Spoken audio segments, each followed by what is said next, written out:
everyone. Get ready for tonight's story. Put your headphones on and listen closely. From the moment the Amber Alert went out, people across the county felt the same cold ripple of dread. A missing child report always hits hard, but this one was different. Not because of where it happened or when, or even the circumstances. It was the photograph. The picture of a small, frightened-looking girl with dark brown hair, a faint dimple in her cheek, and a birthmark shaped like a fading crescent near her right eye. The kind of details you don't forget, especially if the girl looks exactly like someone you love. That's what happened to the family at the center of this story. And according to every person who was close to them, everything changed for them in the span of a single night. It started when they received that statewide Amber Alert on their phones, 8:41 p.m. A missing 6-year-old girl named Lily Harron, last seen in the parking lot of a supermarket 2 towns away. The father in that family, his name was Aaron, remembered how his wife asked and dropped her phone as soon as the photo loaded. Their daughter Mia was standing right next to her, waiting for her bedtime snack. And for a moment, the woman couldn't speak. She just stared back and forth between the little girl in front of her and the little girl on the alert. Same eyes, same long eyelashes, same mole on the collarbone, even the same crooked way the hair parted. It wasn't just a resemblance. It was like looking at 2 versions of the same child. Mia didn't understand what was wrong, but she sensed something. She asked why Mommy's face looked white like flour. The mother didn't answer. She just dropped to her knees, held her daughter by the shoulders, and examined every inch of her face with trembling hands. Aaron stood behind them, staring at the birthmark near the eye. The exact same location, the same shape.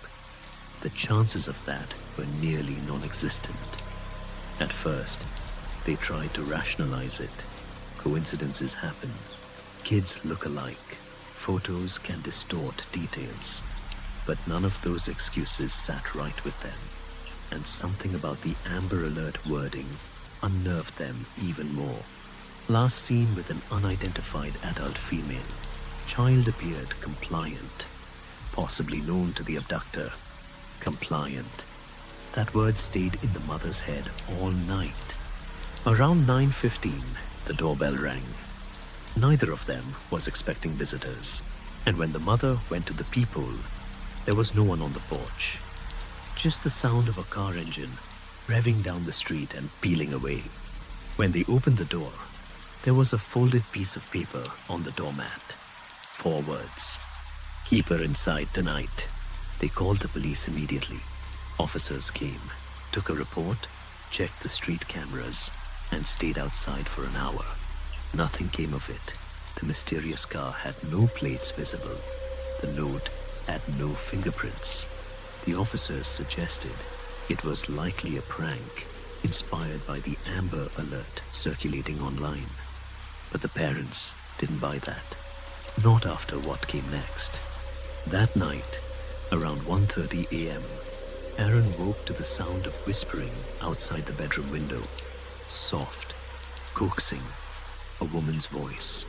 When he approached the blinds, the whisper stopped, followed by the sound of footsteps running across the side of the house. He checked Mia's room. She was asleep in her small purple bed, but the window was unlocked. Not open, unlocked. He locked it and sat beside her bed until dawn. The next morning, during breakfast, Mia said quietly that she didn't like the lady outside. Her mother froze, asked what she meant. The girl explained simply, the way children do, that someone had been calling her name through the window last night, telling her to come out for a surprise. They didn't tell Mia about the note, or the missing girl, or anything that could have influenced her. She just knew that afternoon, everything spiraled. A neighbor 2 houses down had installed a new security camera on his front lawn. He happened to check the footage after hearing police cruisers in the neighborhood, and when he did, he found something that made him call Aaron immediately.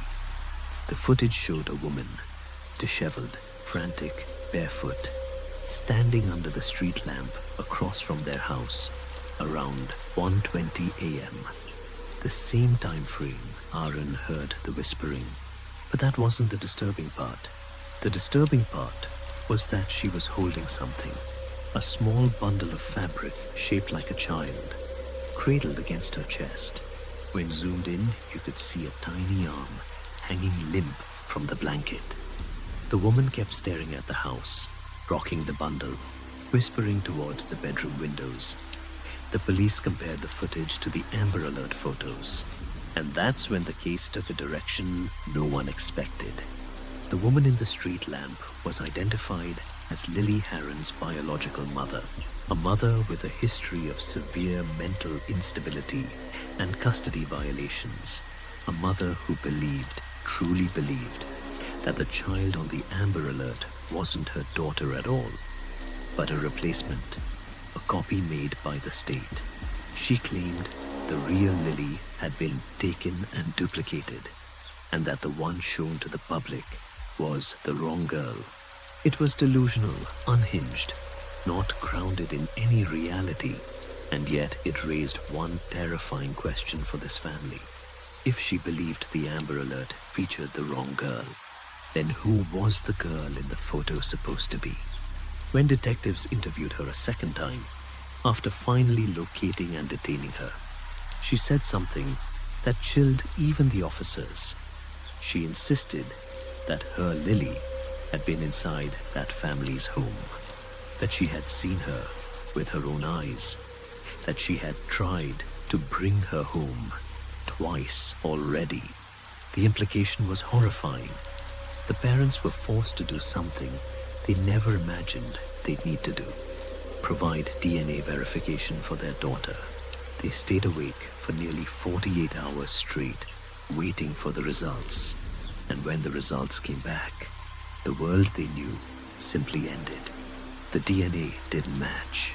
Their daughter, the girl they raised for 6 years, was not biologically related to either parent. The hospital records came under investigation. Every nurse who'd worked in the maternity ward that week was questioned. And during the interviews, it came out that a woman matching the description of Lily's mother had been escorted out of the building 2 days after giving birth, rambling nonsense about copies and switching them back. No one noticed a baby was missing. Not then, not until years later. It's assumed, though never fully proven, that the woman abducted a newborn that day and somehow switched her with her own, leaving the real Lily with this family unnoticed. The photo on the Amber Alert wasn't showing their daughter's double. It was showing the girl who should have been theirs. When authorities finally located the body of the real Amber Alert girl days later, abandoned in an old storage shed, the family was informed privately, and according to one investigator, the mother didn't cry, not a single tear.